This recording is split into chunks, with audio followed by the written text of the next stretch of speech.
السلام عليكم، مرحبا بكم، اهلا وسهلا. كيف حالكم؟ ان شاء الله تكونوا بخير وعلى خير وفي صحه جيده ان شاء الله.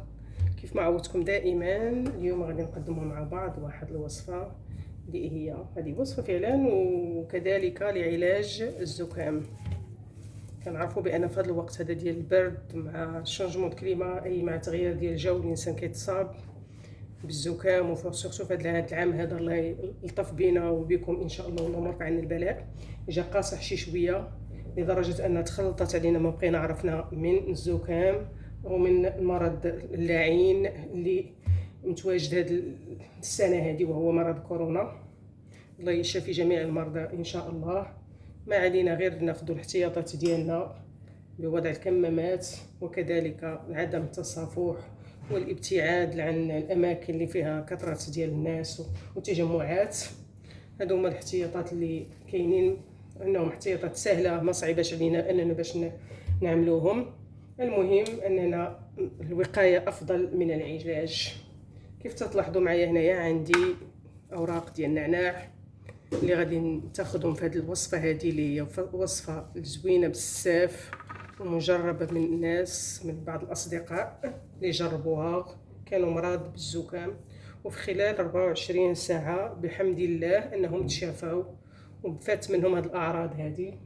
وكذلك غادي ناخذ واحد الحبه ديال الليمون الحامض، هو هذا الغني بفيتامين سي اللي كينصحوا به جميع الاطباء في هذه الايام هذه. الفيتامين سي اللهم ناخذوه حنايا هكا طبيعي احسن من اننا نمشيو ناخذوه من الصيدليات. كيف سبق قلت لكم بان الوقايه افضل من العلاج. قبل ما نلتجئوا للطبيب ونلتجئوا للصيدليات ونلتجئوا للادويه الكيماويه، نستعملوا الادويه الطبيعيه اللي كيوصوا بها جميع اطباء الاعشاب انها مفيده، صراحه مفيده مليون في المئه. الا ما نفعات ما كتضر. والليمون الحامض راه غني بفيتامين سي، خصوصا الا تستعمل بالقشر ديالو وكيتستعمل طري. ان شاء الله هذه الوصفه انها تنال الاعجاب ديالكم، ولا الله يشافي جميع المرضى يا رب العالمين من كل داء ومن كل وباء. ما علينا غير الوقايه، دائما الوقايه ثم الوقايه ثم الوقايه من هذه الامراض. غادي ناخذ واحد الكاسرونه اللي غادي نوضعوا فيها كميه من الماء. كاسرونه كيف ما بغات تكون النوع ديال الكاسرونه عندنا في البيت، نوضعوا فيها كميه من الماء، وغادي نضيفوا عليها اوراق النعناع. اوراق النعناع اللي غسلتهم جيدا من الاتربه حيدوا منهم الغبار كاملين. غادي نوضعوا فقط الاوراق، لان هاد العود ديال النعناع تيكون شويه مر، تيكون فيه شويه ديال الحروره. الاحسن اننا نزولوه ونحتفظوا فقط بهاد الاوراق ديال النعناع اللي كنغسلوهم جيدا، ضروري من الغسل ديالهم جيدا باش نحيدوا منهم الاتربه. والنعناع مفيد كذلك، نستعملو كمشروب، كيعالج بزاف ديال الامراض، ووقايه هويه من امراض البرد والزكام والحساسيه اللي عندهم حساسيه. وهنا كناخذ واحد الليمونه حامضه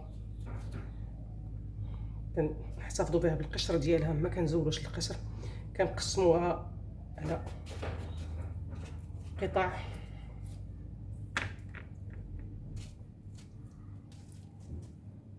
صغيره شويه، ما تكونش صغيره بزاف.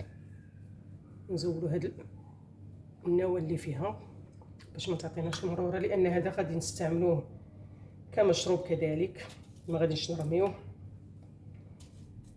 قطعوا هاد القطع ديال الليمونه، اي نوع من الليمون الحامض، يا الاخضر يا الاصفر، المهم انه يكون ليمون حامض طري. ودابا راه متوفر بكثره سبحان الله، ربي تعطي لنا في هذا الوقت ديال البرد، لانه فيه الفوائد ديالو، عارف ربي بانه الفوائد ديالو، وانه غني بالفيتامينات اللي فيه، خصوصا فيتامين سي اللي كيحمينا من البرد ومن الزكام. كنتاخذوا هكذا كمشروب.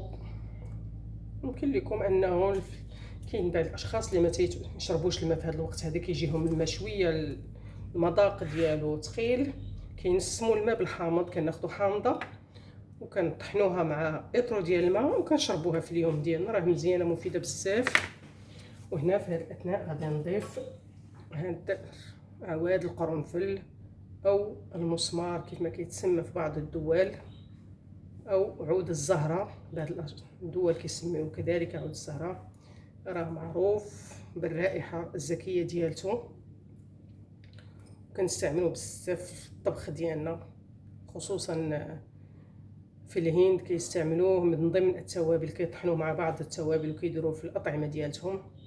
حنا غادي نستعملوه هنايا لانه مفيد كذلك للبرد للزكام، وكذلك معالج قوي للربو والحساسيه، ومطهر للفم والاسنان اللي عندهم امراض اللثه.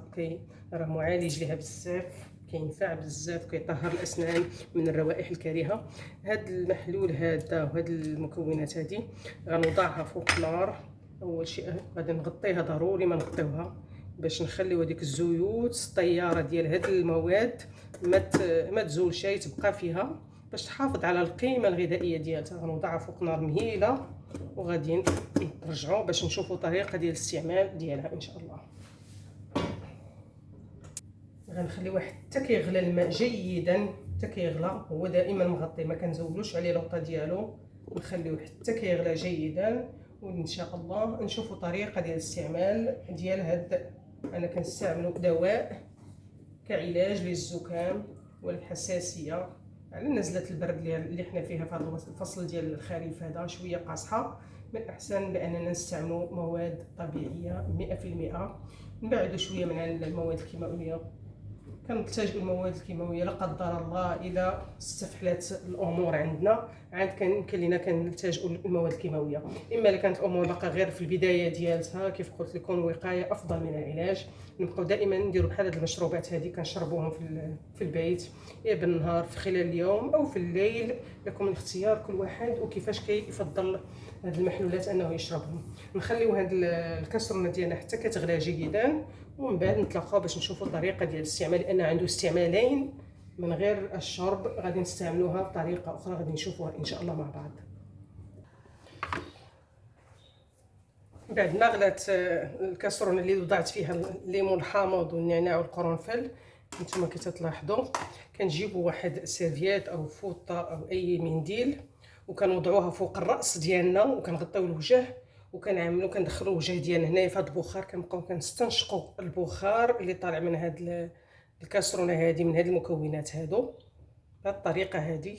لان هاد العمليه صراحه هذه كتوضع كنديروها وحنايا الكسرونه كتكون فوق النار، وبما اننا غير كنصوروا هذه كنديروا غير بشكل تمثيلي هكذايا، انا باش تعرفوا الطريقه اللي كنعملوا.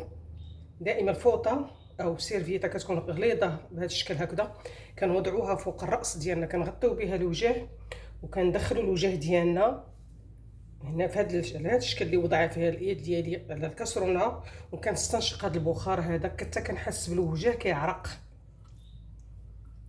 حتى كنحسوا بالوجه ديالنا كيعرق جيدا. وفي هذه الاثناء هذه راه النصف ديال المرض صراحه كيبدا كيزول ملي كنستنشقوا هاد المكونات هذه وهذا البخار هذا. من بعد كنزولوها، كنمسحوا الوجه ديالنا عادي من داك العرق. وهذا الماء هذا، هذا المحلول هذا كنخليوه حتى كيدفى، كنصفيه وكنشربوا كاس منه.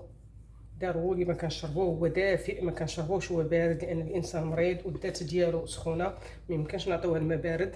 نشربوا هذا المحلول هذا هو دافئ، راه كيعطي واحد النتيجه مرضيه وبسرعه، كيحيد من هذاك الزكام في تقريبا اقل من 24 ساعه، والانسان كيتشافى باذن الله. هادشي كلشي بفضل الله سبحانه وتعالى بالاذن ديالو، لان الشفاء بيد الله والعلاج كذلك بيد الله، كما انه الداء بيد الله. اي شيء، كل شيء بيد الله سبحانه وتعالى. نتمنى ان هذه الوصفه ان شاء الله انها تنال اعجابكم، لانها فعاله ومرضيه. الله يشافينا ويشافيكم ويشافي جميع مرضى المسلمين يا رب من كل داء ومن كل الم، لانها زوينه.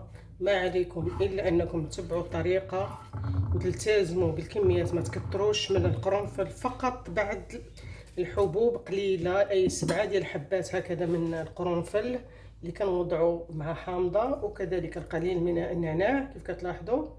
وراه زوين. الا ما قدرتوش انكم تشربوه هكذا ساده، يمكن لكم تضيفوا عليه واحد الملعقه ديال العسل وتشربوها وانتم في الفراش، وتغطى جيدا، لانها فعلا غادي تعطيكم نتيجه جيده، وغادي نتشافوا باذن الله.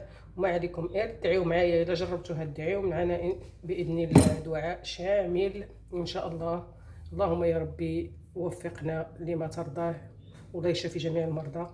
وما عليكم ان شاء الله الا انكم تبارطاجيو الفيديو مع الاصدقاء والاحباب لتعم الفائده. ولا كنتوا اول مره كتزوروا القناه، ما تبخلوش علينا بالضغط على زر الاشتراك وتفعيل الجرس ليصلكم الجديد، وكذلك بدعمونا بالتعليقات ديالكم وباللايكات.